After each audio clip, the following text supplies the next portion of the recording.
లేకుండా చేసిండ్రు. ఈ రోజు అదే పరిస్థితిలో నరేంద్ర మోడీ గారు ఉన్నారు.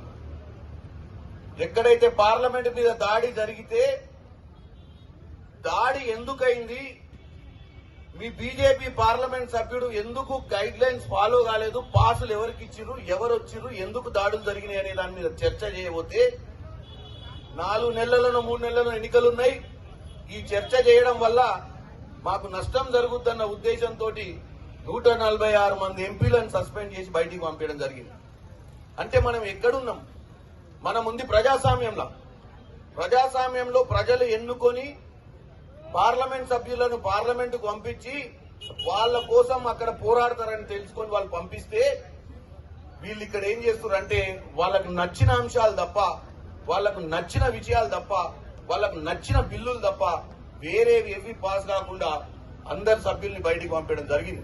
ఇందాకనే మన సోదరు ఎవరో చెప్పారు, 2 సభ్యులే ఉన్నటువంటి బీజేపీ ఒకప్పుడు ఇదే నియంత పాలన కనుక కాంగ్రెస్ చేసి ఉంటే ఈ రోజు ఇంత పెద్ద సభలో సింగిల్ లార్జెస్ట్ పార్టీగా ఉండేదా? ఆ రోజు మనం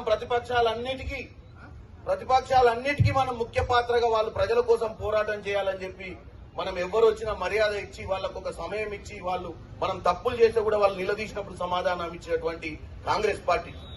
నిన్న మొన్న వచ్చినటువంటి తెలంగాణ ఇచ్చిన తర్వాత వచ్చిన అసెంబ్లీలో కూడా మీరు చూసిరు, మొట్టమొదటిసారిగా మనం 10-12 ఏళ్ల తర్వాత అసెంబ్లీని చూసినట్టుంది.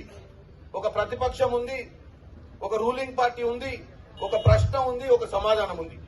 గతంలో ఎప్పుడు ఇంత బ్రహ్మాండంగా మనము అసెంబ్లీని చూసిన పరిస్థితి లేదు.